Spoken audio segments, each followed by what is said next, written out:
Okay, I believe we are live. This is the Producers Hangout, episode 37, and I'm host Flux of fluxwithit.com and sonicexpansion.com. We've also got our co-host here, Mike of padbangers.com. Say what's up, Mike. What's up, guys? And we've got a special guest with us this week. We've got Markus Fuller with us. Markus is a bit of a nerd. Just like us. So, uh, Markus has a YouTube channel, and why don't you tell us the name of the YouTube channel and basically what kind of shenanigans you get into? The YouTube channel's just Markus Fuller with a K, and I just take everything to pieces musically and try and show everybody what's there. Sure, sure. So, I guess I'm trying to think back to the first time I saw one of your videos. It was a while back, and it probably would have been like maybe like a Dave Smith instrument product or something like that, or I know that you took a yeah, you did take apart the Prophet 12. I remember seeing that because I have one as well, and I was interested to see what was going on in there. And since then, I've seen you take apart quite a few things. You've taken apart everything from Prophets to Moogs. I believe you did a Voyager as well as a Yeah, Sub Fatty, or was it Sub 37 or something? Sub 37 and a Voyager. And a Voyager. Yeah. What would you say out of all the things that you've taken apart was the hardest to get apart? Uh, that's a good question. Actually, it was probably the Voyager because I couldn't go all the way with it. I could open the back and things, but everything was so packed in there. I really wanted to keep going further and further, and I just couldn't get any as far as I wanted to go with it. I think It was was that a point where what was it that was stopping you at that point? I don't recall exactly what it was. I couldn't get many of the knobs off there, Ah, uh, okay. So it was like the and front of panel. course you have to remove the knobs to get the circuit board off. And several of the knobs I was pulling so hard, and yeah, I was thinking I'm going to break this thing before Mm. I open it. So I had to give up and just try and make a little video out of what I'd got. Now, are these all your own personal items, or where are these synths coming from? Many are my own personal items, Hmm. but in Brighton, in England, Hmm. it's quite a musical area. There's a lot of musicians live down here, and I kind of know quite a few musicians down here who come around and say, "Will you fix this for me? Will you have a look at that for me?" Which is actually great because I can make a video Yeah, yeah. of You things that I can make don't a program, own. and then you also get to play with the instrument for a bit too. That's all. Yeah, and it's nice that people trust me to do that. Yeah. What I first thing is, the first video I saw from you was the teardown of the Sub 37, which I was really interested in it because I'm not an electronics guy by any means, and I have no imagination what these things look inside. So I was really interested, although I didn't understand everything you said about the chips and electronics and stuff, but I was actually kind of surprised how much space there was in there. So I thought it's really like packed and full of, I don't know, flat wire cables or stuff like that, and was actually just like a little chip, and you saw the filter and stuff like that. So that was really interesting, and even if I don't understand what you're doing, I really like watching your videos because it's so you just not taking it apart. You make it really interesting to watch. That's what I really like about the videos. Thank you.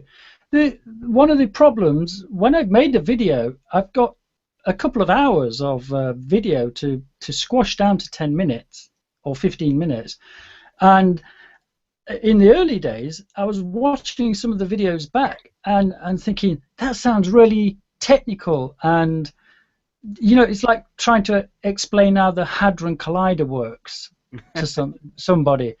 And I thought, no, I'm going to cut this out and cut that out. And I thought I want to try and aim this at anybody, and no disrespect, try and make it simple, simplify it, so that anybody could sort of, yeah, okay, I'll throw a few bits of information in, but stay away from too much of the really technical stuff that's going on in there, and just try and make it interesting to have a look in there and just give a basic idea of how it works. Sure. Kind of like an overview of it, just so that people Yeah, maybe and better understand their instruments. yeah, and some of my early videos, I was watching them back before I posted them on YouTube and thinking, oh, who's going to understand this rubbish? So I was forever chopping pieces out until it kind of just flowed. Yeah, so you've kind of taken apart not just synthesizers, but a lot of other things too, like controllers and whatnot, right? Yes, yeah. So has there been anything in any of the products that you've been taking apart that really surprised you? No, not really. Nothing No. yet? No magical fairies? Now, was there anything that was so bad on the inside that you said I can't do a video about that? Oh yeah, I have this habit of going to car boot sales or garage sales, as some people call them, and I have brought home some rubbish that I've opened up, and somebody else has been in there before me, and you think, oh, what a mess! I will never repair this. And you see some of the things people do with blue tack. Glue and things, trying to mend keys, and they've glued the key to the spring and everything, so it just doesn't even go down, and it's just ended up being stripped to pieces for just the bare circuit board. But yeah, some repairs that people have done are very questionable. And that's why they end up on these garage sales and boot sales. So do you do a lot of like synth DIY, or like build any of your own kits, or do any kind of synthesis with that kind of stuff? No, but people keep asking me to do some module designing and things like that. I have made some simple synthesizers in the past, simple oscillators and bits and pieces. And I'm seriously thinking about it. I think it would be great to do a few videos on how to make a simple LFO or a simple oscillator or something, and then stack them up as I go along, and see what comes out of it all. Now, and this all kind of stems from the fact that you do make music. What are you doing these days as far as musically? Are you performing? Are you just recording, or has the videos gotten in the way? Or the videos have gotten in the way. Fair enough. No, I only do music for my own pleasure, not for producing music. I just, like I was explaining to Mike earlier, it's just for fun. But I'm finding I'm not getting the time to do what I want to do at the moment. Mm-hmm. Mm-hmm. Well, plenty of ideas. So, tutorial courses as far as doing repairs and that sort of thing. Have you considered getting into that kind of stuff? Yeah, I've done about 3 of those. One on resistors, one on capacitors, another thing about transistors. But the next musical instrument comes along, the next hot musical instrument comes along, and I have to push that aside and concentrate on teardowns and things, because that's the viewers like that. Yeah, and I think timing is kind of key on those kinds of things as well. It's like, when it comes down to like for instance, the mini log came out. I noticed that you've already done a teardown on the mini log. Yeah. I mean, that was pretty quick. So, the timing of being able to get these things out is kind of important as far as like how many views you're going to get. Because if you're doing something like a fairly nerdy niche topic like audio gear, like we do, the views are not nearly the same as like if we were doing videos on Legos. You know what I mean? It's like, Yeah. you could build a couple of Lego things and put videos up and get 1 million views, but Oh yeah. you try to show a complex synthesizer and you're lucky if you get a few thousand, you know. Maybe we Yeah. should start doing some makeup tips for musicians. I'm actually helping a girl who's doing makeup tips now, and her videos are really good. So Do you think she can learn from you? I mean, for the and makeup maybe tips. vice versa. Maybe I can start looking a little bit more pretty. I don't know. But no, I mean it's interesting because when I see people doing videos like Marcus's videos, it's like that it's a passion. It's not so much derived from a monetary standpoint. It's not derived from some kind of weird commercial aspect. You know, it's clearly this is something that you're just interested in doing. Absolutely. And some people have messaged me and said, "Oh, you're just saying this is great because the company is obviously giving you this product to take apart," which isn't true. I completely sit on the fence with Yamaha, Roland, Korg, anybody. And if there is something bad, I'll mention it. I mean, I don't owe any of them any favors, Mm-hmm. and none of them give me anything. So, you know, it's all my own personal interest and my own personal items. Sure. So, Yeah, the one of the things that I really liked was when I was seeing you you were again, this goes back to the Prophet 12, and you were talking about how you were surprised at, like, how little it was and this and that. And because it was all basically the Prophet 12 module was like, the same thing as what was in that huge, that oh huge yeah, board. So, yeah, if you were not on the level, I don't think you would have even talked about that, because that's the kind of thing that companies normally are just like, oh, don't let them know that our box is empty, and that kind of thing. Well, and don't get it wrong. I'm not saying that it's a bad thing that it's on a small circuit board. I'm not saying that at all. I mean, it's perfectly. I could care less if people, some people get really uppity about like things like through hole versus SMD and that kind of thing, and it's like, I really don't. I've yet to see any actual credence to any of that stuff. So at the end of the day, it doesn't matter if the synthesizer is built on something the size of a CD, or if it's built on something huge with through-hole components. That's just technology. Technology has advanced to very, very small components. So, of course, the circuit boards are going to be smaller. Exactly. So did you see Surely. anything at NAMM that caught your eye that you would love to get your hands on and rip apart? Yeah, actually, but it's not something I'd like to rip apart. A directional microphone for miking up guitar speaker cabinets, and you can control it with an iPhone or whatever, and move it, Oh, nice. motorize it, so you can have different miking positions. And of all the things there, I thought I would really like one of those. That looks really cool.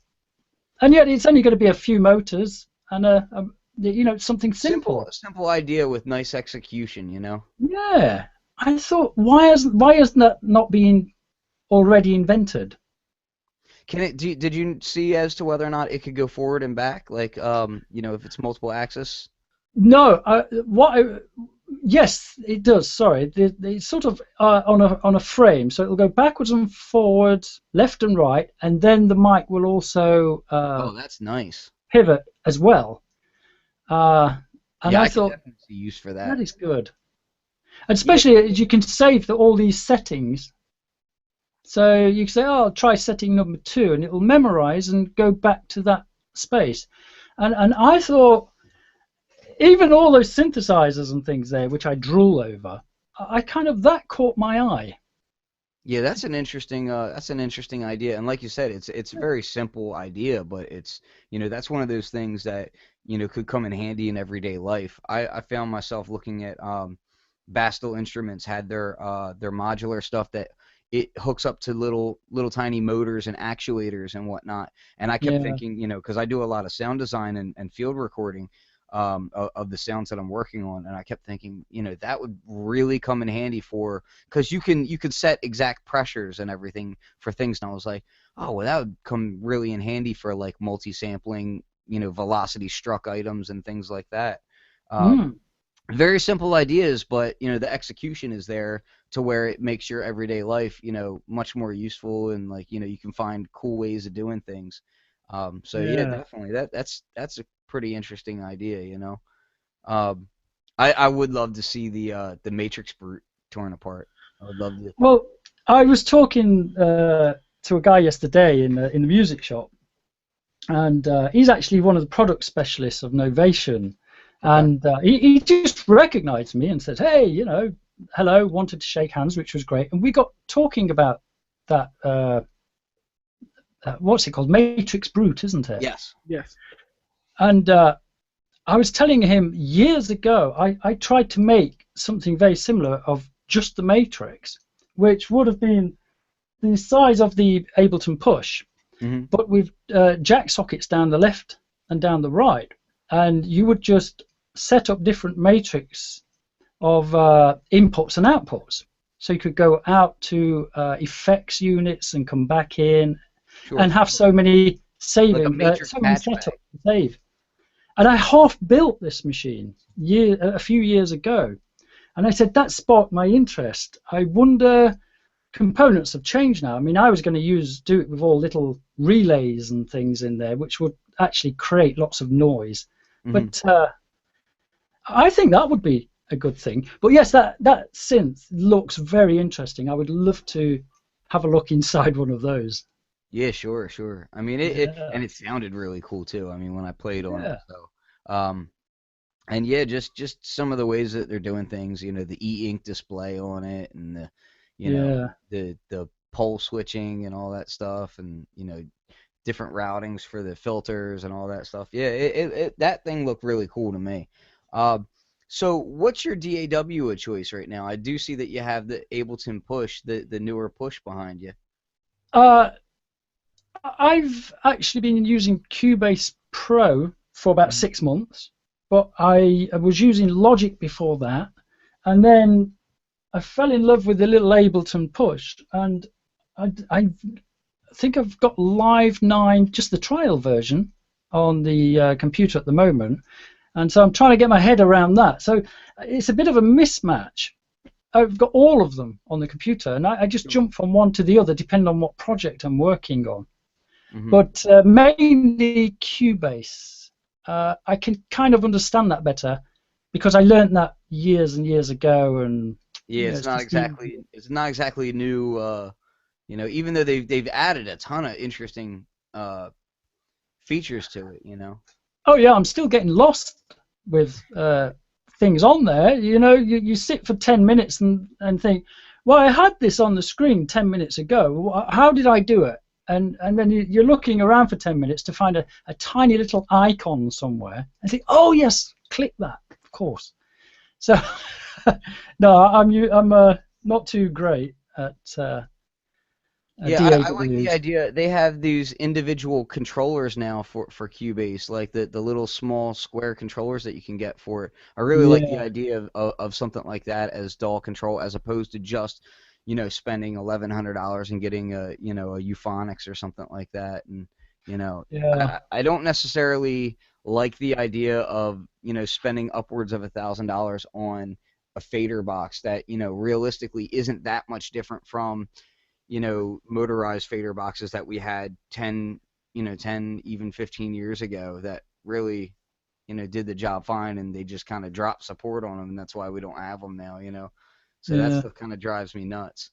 Well, I'm lucky really. The mixer that I've got it just connects seamlessly with Cubase anyway, so it becomes your fader box, it becomes your MIDI controller and everything all in the one little mixer.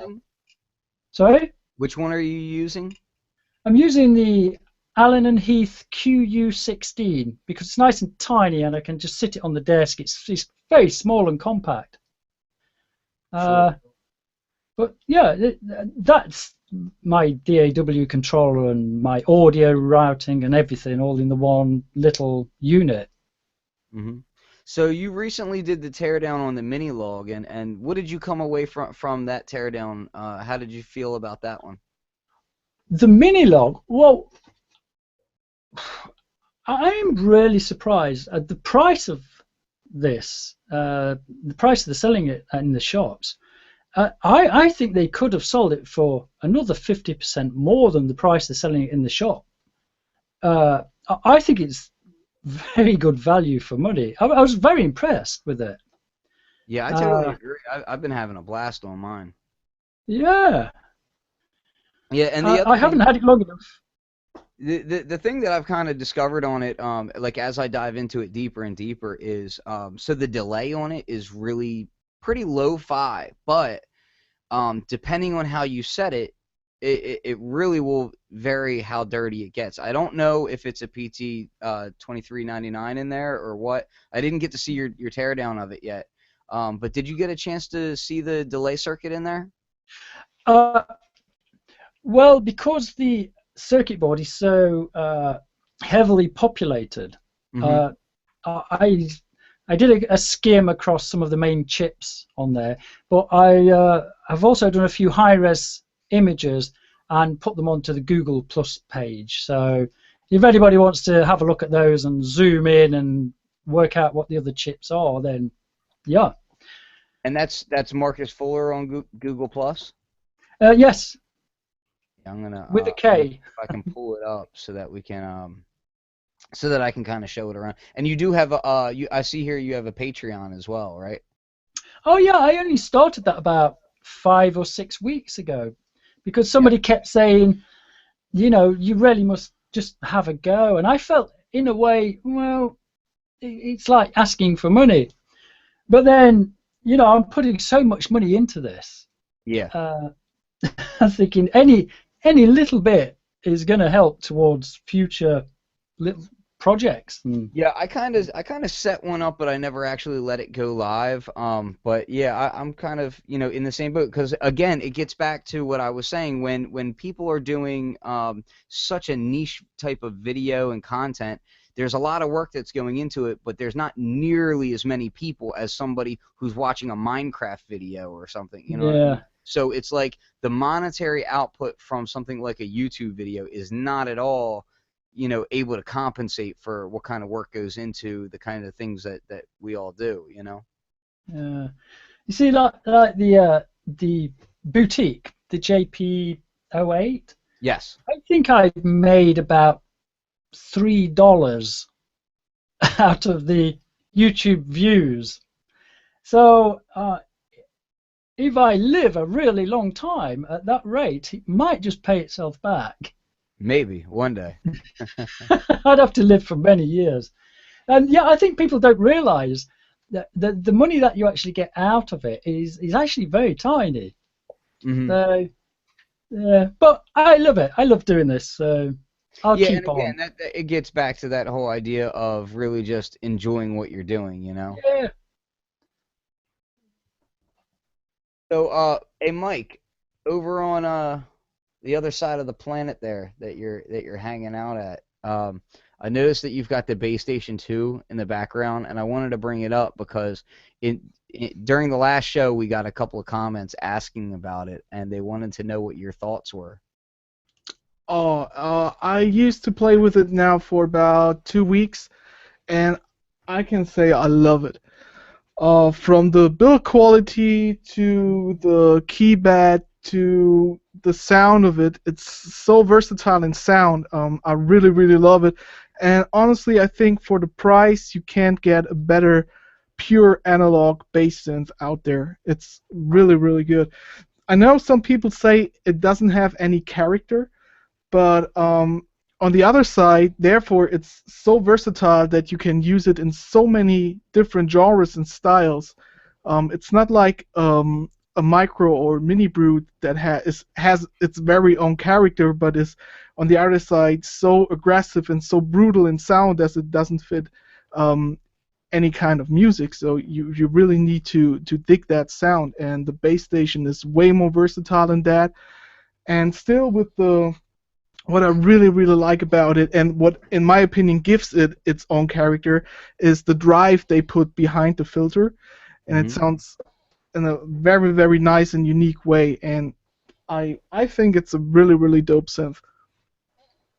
Yeah, I've been I had played with it a little bit, and I was actually pretty surprised that you know so it lacks what it lacks in CV control. It kind of has in it makes up for with MIDI control on that thing, which is Yeah, really cool. So whereas the Brute series, you don't have any knob control for MIDI, so you can't really automate anything, but you do have some CV control for other gear. It's the exact opposite with the bass station. The bass station, you can automate it in your DAW, use it as a MIDI controller, that kind of stuff, and play with the knobs.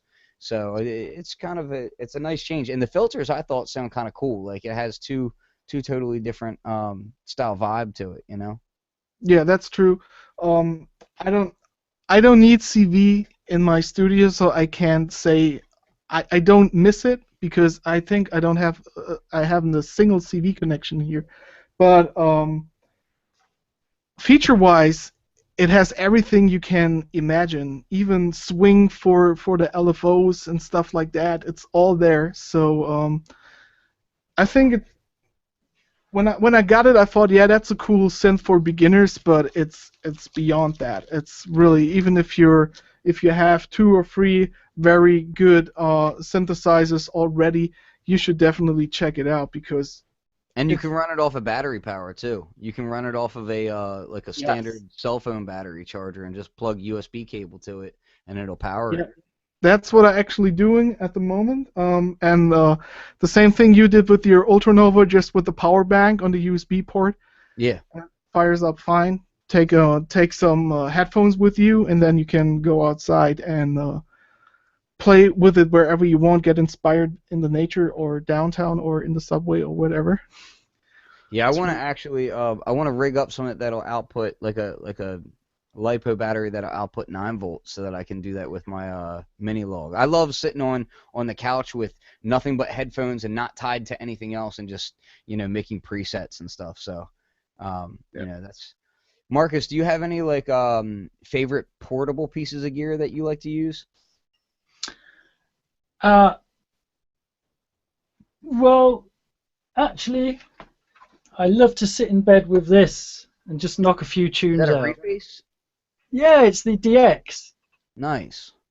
And Um, how are you getting along with that thing? well, I had the DX7 many years ago, and I found it a little bit awkward to get my head around.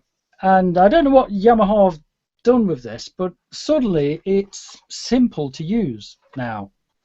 And yeah, I think they've done a real good job of that. It's nice. You could just I've not even changed the batteries in this. I've had this for quite a while, used it very often, and I've not even changed the batteries. It's still the same batteries, and it's just handy to just pick it up and try and work on a few chords or Mhm. something.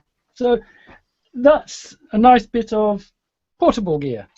Are you finding the programmability on that thing is nice because of the way that they changed around the user interface on that compared to the old DXs? Well, it's just a lot easier. Yeah, The old DX, maybe I was still a bit wet behind the ears, a bit young when I had the DX, and didn't know as much as I know today. And I would get the DX and I would just play the sounds that were set in there. sure, sure. It was Because kind of the preset synth. yeah, yeah, I could quite easily press a few buttons and think, oh, what's happened here? Oh no, I've broken it. I've lost that sound. So I never really dived in and tried much with the DX7. I didn't really learn it. But this, great. It's easy. The thing Uh, that got me excited about old DXs is that new Mode Machines product that they're coming out with. I don't know if you got a chance to see that, but they're coming out with a box with about 96 knobs on it, and it's all of the DX7's features all knobbed out, so that you can really get in there. It's a programmer for the DX7. wow. Yeah. No. haven't seen that. And apparently it'll work for, it'll work for anything that's DX7 compatible. So like DX10, in theory it would work for FM8 and all those other, FM products that will work with, the same stuff. So that's Ooh. pretty cool. Yeah, yeah, yeah. I'd say some of the other things that I saw that I was looking at NAMM that had me excited were there was it seems like there's a push towards these like kind of compact MIDI controllers that have a lot of features on them. Yeah. I didn't get a whole heck of a lot of coverage on them as far as like videoing them up because to be honest with you, some of the companies are like Chinese companies and they barely have any like English speaking. Yeah. Yeah, I'm sure you've dealt with that too, Mike, over at Music Messa. Yeah, and if they speak English most of the time, it's only the product description they learn Yeah. by heart, and that's all they can say in English. So they can do their product presentations, but if you have any deeper going questions, they're looking at you and they're like, "Oh, I'm sorry, I don't understand you." But yeah, that and it seems like Bluetooth MIDI is really Yep. kind of coming of age, and you're gonna start seeing a lot more Bluetooth MIDI controllers. So I'm kind of interested in seeing how that pans out as well. Hmm. Have you used any wireless gear in your studio? Who? You, Marcus. Me? Yes. Wireless gear? No, only wireless microphone, and I've got one of those M Audio wireless USB transmitters as well, which I used to use. But that's it, really. Yeah, I've got the Bluetooth, the MIDI the MI1 Bluetooth MIDI, and it seems like Yamaha. I don't know if they're using the same technology or what, because I could have sworn that these guys had a Is tie-in that with Yamaha as well. is that Bluetooth MIDI? Yes. Look at the size of it to this old thing. Yeah, and this actually takes its power from the DIN plug. It actually, Ah, so yeah, it literally gets its power right from your DIN sockets. So I mean that's pretty crazy, but it's been kind of hit or miss as far as how well it'll work. I believe that there is an update for it, so I need to update it. I just haven't really had time. I Um, do I do have one piece of gear that's wireless. That's the EWI, the electronic wind instrument, oh sure, sure. No, and that has a wireless transmitter built in. So yeah, that's about it really. The trouble is, I live opposite a big place that has lots of antennas and things, so yeah, it tends to disrupt transmissions here.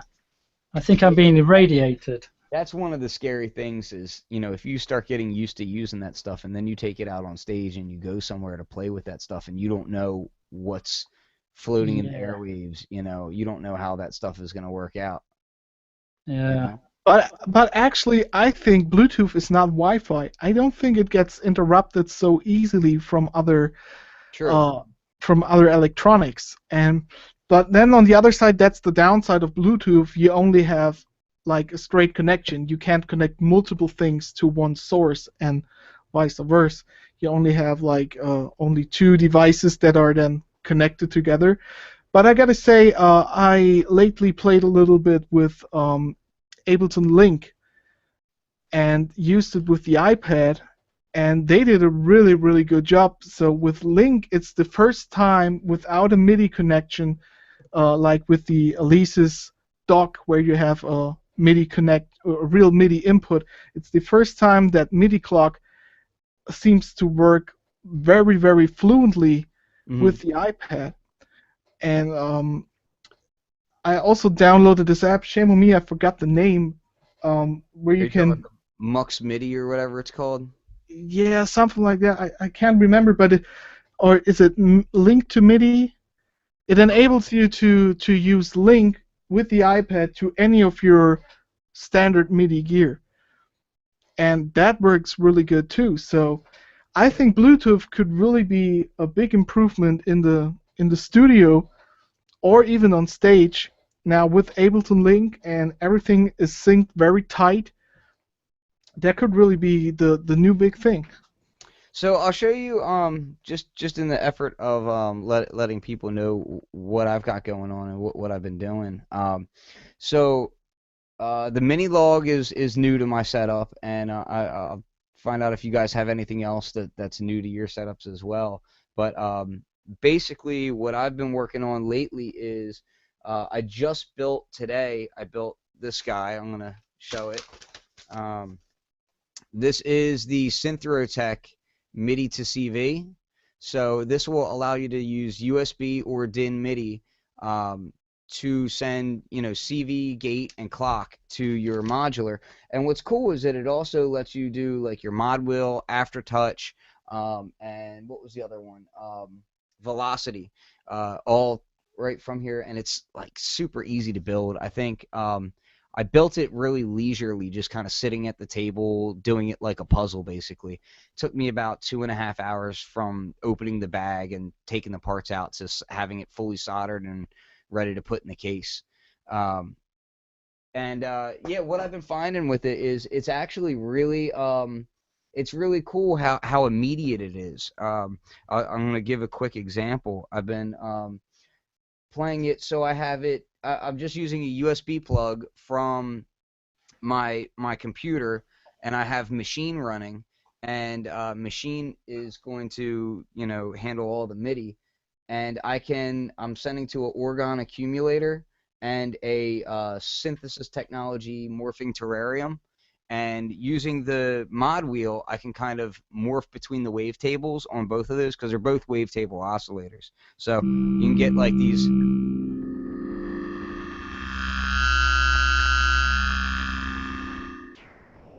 And then I can kind of blend between the two.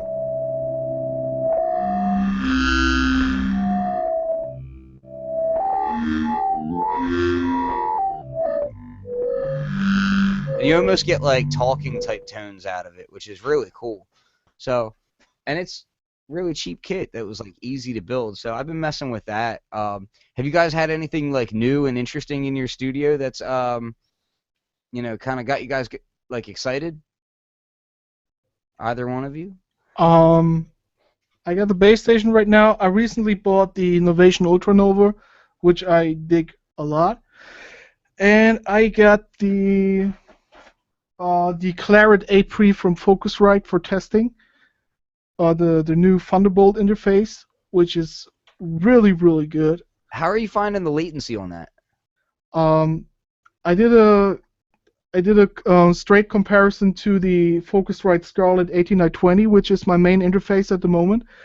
And with the same seconds, only with the Thunderbolt connection, it dropped latency by 3.5 milliseconds. Nice. Yes, Very nice. and the new mixer software is really really nice. With the old Scarlett interface, you had like in the mixer you had different tabs for different monitor mixes, and they now stripped all that from the software because they say the latency is now so low.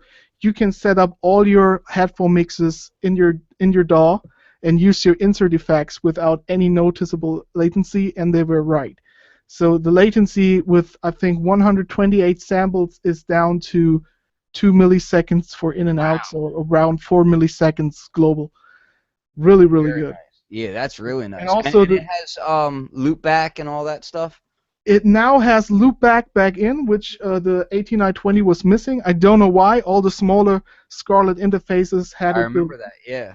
Yeah, I don't know why they stripped it on the 18920, but now with the Claret, it's back in, and also they now have metal knobs on the front side, and the new Air feature that emulates these old circuits from the ISA preamps is really nice. It really boosts the upper mid to high frequencies a little bit and makes the sound really really like more airy, more bright, more clear.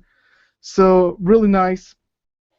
Definitely a nice upgrade. It has a price, but I think it's worth it. So if you really need something easy to set up with a good sound, and you need low latency times for a lot of headphone mixes, really No, good. that's cool. And it looks like it's built really solid too, because I was actually looking at them just the other day. I'm still in the market for a new interface, and I've been looking at the Motu 1248, the Claret, The Apollo, I don't think is going to make it into my setup. I just don't really have quite as much of a need for the plugins and all that stuff. I feel like it's kind of wasted money on me because I prefer to do more outboard stuff. Um, but no, it looks like it's built really solid, and but I mean the price point is a little bit higher on the Clarets, I believe, Yeah. than what they were doing previously. But it seems like the build is also up there too. Yes, definitely. I mean, the Scarlet series was built very well, but they have the plastic knobs on the front and the switches for the phantom power and the mute button and stuff. That was a little bit flimsy. Not bad at all, not terrible, but a little bit flimsy, and they now improved that. They now have aluminum knobs on it. The switches on the front are still plastic, but they feel better. Hmm. And yeah, I don't if my studio is growing so fast the way it is right now, I need more inputs anyway. And then I think I'm gonna grab a Claret 8 and use the Scarlet via ADAT as additional inputs for it. Did you get a chance to see like what the noise ratings are on that thing? No. Yeah, I because think that's minus one. If I'm not wrong, minus 119 dB. If I'm not yeah, see, totally that's up there. Yeah, yeah, because I've been kind of closely looking at those as well, as far as what the what the how they all compare, because the Apollo and the Motu are like neck and neck, but I think the I want to say it was the Apollo actually had slightly better latency, and but so apparently they're supposed to be improving that. I don't know, but it seems like the Claret's actually up there in that same class now, which is interesting. I mean, that 4 milliseconds globally was with 128 samples. So if you go down to 64 or even 32, I think you can drop it down to like 1 I millisecond. usually hang around 128, somewhere in that range. Yeah. So, Marcus, have you had anything new aside from the mini log in your setup? Uh, Apart from the boutiques and the push and things, yeah, I've had too many new things, I hear really. you. I hear you. Yeah, that's something that's been kind of going on over here too. I mean, between Yeah. that and all the mode machine stuff that I'm messing with right now, I got a Zox box, and I that's right over here, Zox box MK3. Yeah. Um, the I have you can't really see it right now. It's just off camera. I'll actually pull it up because this is one of those things where this I don't think I have it plugged in right now. Yeah, so the build quality on this thing's kind of cool. Like, this is the Mode Machine's OMF1. So this is their Oakley Moog filter. Um, Ah, so right. it's a ladder filter with a couple of small tweaks to it, and then it also has a lot of modulation on here as well. You've got envelope modulation, and you've got LFO modulation as well, and you've got two different waveforms for the LFO, and um, it's got sidechain input on it. Pretty cool. So I'm going to be Wow. doing like a bit of a filter shootout between this and a couple other rack mount filters that I have, just to kind of show people, how that's kicking. Um, and oh, you know what? Let me just show you this. Um, this is kind of interesting if I can find it. The studio is still really in shambles right now from NAMM. I'm still trying to put everything back together. Here it is. So this is a keyboard. I don't know if you guys have Oh, ever seen yes. one before, but what's cool about this is it only has mini USB, right, which can be a pain in the butt sometimes. Hmm. Uh, so Mode Machines came out with this, and I saw this on Facebook. They were advertising it on Facebook a little while ago, and it's called the Cerebral USB. And what it does is it allows you to plug in a USB controller, right? It's got USB on there, Uh-huh. and output DIN. Oh, Oh, that's cool. nice. Yeah, so you can use it with any class compliant USB controller. So if you've got like a QNEO or QNexus or something like that, or any of those, like a launch pad or anything that doesn't have DIN plug on it, and you want to plug it up to something that takes DIN, like any of your old synthesizers or whatever. All you have to do is just plug it into here. It takes 5-volt power, so you can plug it into like either a phone charger battery, or I tend to use like a little wall wart plug that does 5-volt power, like a old Samsung phone charger or something. Does And it work the other way around too? Could as I far use could I no, use this a is MIDI keyboard out. on the? This is MIDI out. Oh, okay. Yeah, so this is MIDI out, but they do have um, this guy here, which is this is kind of cool. I've been using this kind of with the Zoxbox and a few other things.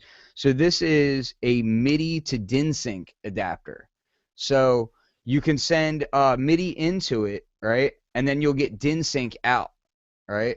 And you can and it'll do both like the analog, 3.5 millimeter DIN sync out, or you can do it through the DIN plugs, you know? Mm-hmm. So that's cool for if you're connecting up to like old rolling gear, or whatever, or even syncing it to a modular, which is really cool, so you can get those pulses out that way as well. So I've been messing with that. That one takes 9-volt. But I've been kind of playing with those things, and they got some MIDI converters and stuff that I've been messing with. But I was really excited by this little guy, because I have so many MIDI controllers that don't have DIN plugs on them anymore.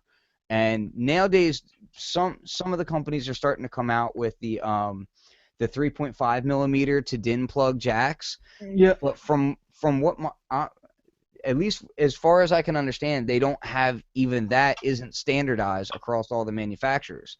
So yeah, exactly. But the Korg ones and the Arturia ones, I don't know if they're the same pinout on them as far as the rings on them.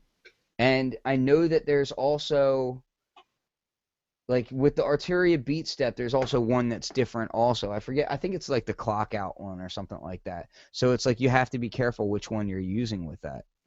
So something cool that I've been kind of messing around with and playing with. But other than that, I need to completely tear down the studio and rebuild it.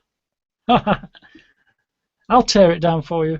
Oh, I hear you. Yeah, you'll tear it down, and it'll be in bits and pieces, and I'll be crying. That will probably be a year project to tear down everything Flux has in its studio. Well, yeah, I think one of the main things that I really want to do in the coming months is so I'm building a full-size Euro rack case. I want to have a new, like, and be able to fit all of my modular into one case and then some. But my main studio desk is badly warped. The wood on it, just from years of I tend to lean on it, and I had pad controllers right in the center for a long time that I was pounding on, and it's kind of like the bricks at the Shaolin Temple. They're all worn in from me stamping on them. So I want to completely redo my studio desk really badly. And when I do it, I think what I want to go for is a tiered setup, so that I can have multiple keyboards and things, kind of all right in front of me. Because if you could see in the camera here, I actually have a mixer that I angle up, and because I'm constantly, people always wonder why my studio is so messy. It's because I'm constantly rerouting things. I have a patch bay here, yeah, but even with that, I'm constantly sending, oh, I want to change this routing and that routing, and changing things around. So I have to have, like, mixer is like paramount for me. Like, you got to be able to get to it. I got to be able to get to all my different effect sends and auxiliaries and all that stuff, like, right away. But trying to do that in an ergonomic way is a nightmare.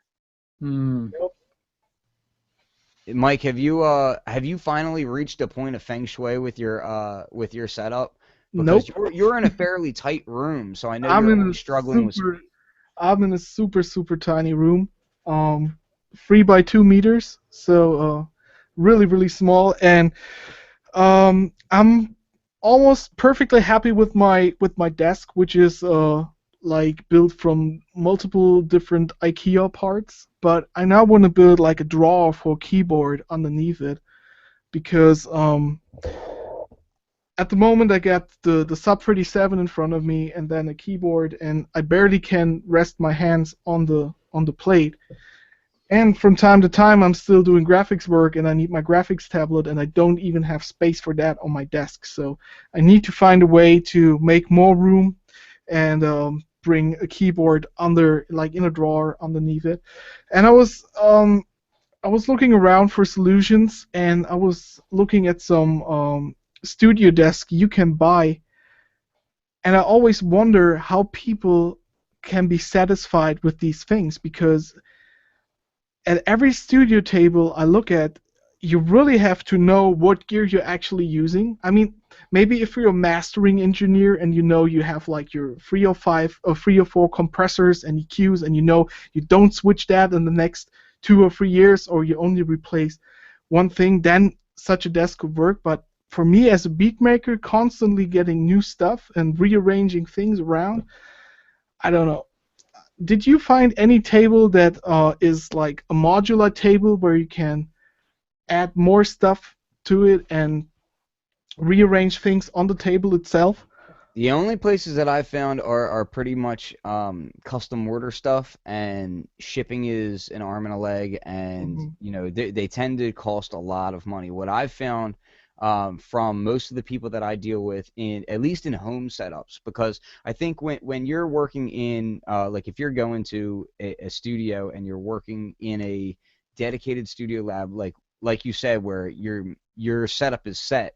A lot of people are fine with not having all their gear directly within arm's reach, and getting up and walking over to, okay, well, we have this rack over here and this rack over here, and that's fine for them. Um, that's not how I like to work at all. I like to have everything within arm's reach for the most part. And for instance, I have another rack of gear on the far wall over here. That's It tends to be more my rack of shame. Like the synthesizers and whatnot that sit over there tend to sit over there and not get used unless Yeah. I specifically really want to use them. Whereas something like I have like the Moog right here, the modular right here, they're always getting used and they're always within hand's reach, you know? Yeah, same Even here. even with the Prophet 12 sitting literally 3.5 feet away from my arm right now, it's going to get less used than whatever is like right here. Like I've got the Rhodes right here. The Tempest is on a movable stand right here. Like I can kind of just push things around. So what I think it really comes down to affordability and doing things in a way that works for your individual studio needs is honestly contacting a carpenter and saying, hey, like this is kind of what I need, and what can you do for me? Be it either a carpenter, a kitchen place, whatever, for remodeling and that kind of thing. A lot of the times you'll find mom and pop guys that will be more than happy to kind of whip something up like that for you. And in the long run, because they're so local, it's probably going to cost you a lot less than having a Yeah. boutique company try to ship you out a desk that's charging, hundreds of dollars on freight fees and all that kind of stuff. Yeah, I'm just the same way as you. I mean, even the stuff behind me, like the water stuff, I really have to put the shelf on my desk so I actually use it. If it's behind me, or like, I don't know if you see this, but I got this keyboard stand right here with a lot of stuff, and I really have to put the keyboard on my desk and put something else on the stand here. Otherwise, I don't use it. I need it in hand reach. Yeah, and the other thing is, like, so you have those Waldorf pieces behind you, and even those are stacked up in a custom built case. I mean, that's not, that's from Yeah, Mike. That's yeah, Mike that's Smith who built those, and that stuff is like a custom built thing. And it's the same thing on the desk level, except obviously we're talking a lot bigger scale, but it's still kind of the same thing. It's like we have very specialized needs, and you're just not finding it in homogenized desks right now. yeah, that's true. Or even adapting desks. Like this desk that I'm using right now, I've had it for quite some time. It's a desk I got at Staples that was really cheap, but I modified it. Like I added an extra keyboard tray underneath, and I added just a few other things to it to be able to compensate for not having what I need. But I think it's time to go bigger and better. What are you using, Marcus, in your setup? Like, what is your primary setup? Are you using the same desk that you're doing your electrical engineering work with, or? Well, I'm a bit like Mike. I've only got a tiny room here, Hmm. So most of my keyboards and things are throughout the house. Apart from the bathroom, there's a keyboard in every single room in the house. So in here, I've got a desk behind me, which you sort of see always in the videos, with the carpet on and the main tools up there. And then the side that you can't see, this is where my mixer is, my speakers, and everything's all sort of set up here. And I was really lucky. I found this unit here that recycles furniture, office furniture. And I went in, and they had some tables from like an estate agent, and they were curved off to one side. So I bought one that was curved off to the left and one that was curved off to the right, and they fitted in this room together. So now I've got a sort of a desk that comes around me. It's like a console really around you. It's like a console, and it fits by 1 centimeter into the room. Yeah. 1 centimeter, and I had to take one of the desks apart because I couldn't physically slot it in, so I had to rebuild it. I put one against the wall and I had to build the other one. That And much it's room. funny how sometimes that stuff will work out for you, you know? It's like it was made for the job. I mean, you look in here and it's like this was made by a carpenter for the room. I was just lucky. Yeah, I'm in a position where I tend to rearrange a lot. I tend to, because I'm also like, I mean, when I get working, I work really fast, and I start patching this to that, and oh, let me run over to this filter and that synth and this and that, and then before I know it, my room looks like a bomb hit it. So the way I kind of get around that is every like month or two, I basically like take everything apart, like, and I rewire everything. And I'm like, Mhm. okay, well, here's how I'm going to set up my studio this month, and I just kind of redo it for whatever projects I'm working on in that month. And But shelving, the shelving goes all the way up, all the way around the entire room. that's the other thing that I need to kind of expand on as well. Yeah, But shelving. But one thing that I tend to really have to do is I'm a stickler for vibrations in my studio. And so I have to make sure that all of my shelves are padded and insulated so that nothing vibrates, because it drives me nuts when the bass hits and I'm like, oh, this bass sounds really clean, but there's this weird upper frequency happening, and then I find out that it's something vibrating in my room, and I get really upset. I just spent like 30 minutes trying to EQ this thing properly, and oh no, it was, yeah. So like my snare drums and stuff, like I have to put like padding in between them and everything just to shut everything up, like when I'm working on certain things. It kind of drives me nuts, but yeah. So listen, I think we'll bring the show to a close, and but I wanted to thank you, Marcus, for coming on, and I oh, really look thank forward to you. seeing more of your teardown videos. Yeah, I'll get on to it soon. Depends what I find next. Yeah, Uh, hopefully you get like the new Vermona synth or something, and yeah. Oh, please. Or the very big much. Matrix beast. Yeah. That thing would be They great. might I send would me a love to see free one if I teardown. ask them nicely. Yeah. Just start sending them messages like, listen, let me Yeah, tear this thing apart. yeah, I'll send it back working. So, Marcus, do you have anything else to plug before we finish out the show? Uh, no. And you want to tell us No, the we've YouTube covered channel one everything. more time? I'm sorry? Tell us the name of the YouTube channel one more time. The YouTube channel is, uh, just in case you can spell it right. There you There you go. go. That's the Excellent. YouTube channel. So, yeah, I'm gonna pass off to Mike, and what do you got to say, Mike? Good show. Thanks, Marcus, for coming by. I'm going to send you an invitation to the Producers Hangout Facebook group, and feel free to post your new videos there as well. Oh, thank you. And everybody else also stop by facebook.com/groups/the Producers Hangout in one word, and stop by. I think we're close to 9,000 members, I think, and so great community, still growing. So I'll tell make you what. sure. When we get to where are we at now? How many members do we got? Um, Let me see. So we're at almost 8.5 thousand. when we get to 9,000 members, I'm gonna give away something very special. So once we get there, I'm gonna have to keep an eye on it, and yeah, I'm gonna do a giveaway, and it Yeah, I won't join just you. be I join it you. won't just be the 9,000th member. We'll do something special, Yeah. but I have some ideas, so we'll do a special giveaway. So keep inviting people to the group. Good people. I don't want Yeah, good people. don't just add people just to add people. We want quality discussion in there. So Yeah. and I we think with all the spammy people we already blocked, we would be beyond 10K. I think we've blocked almost as many members as we actually have. So, So yeah.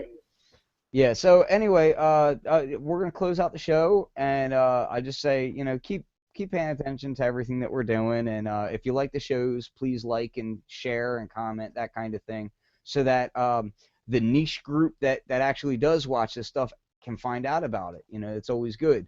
So yeah, this is Flux of fluxwithit.com and sonicexpansion.com, and for Markus Fuller and for Mike of Padbangers, peace. Peace out.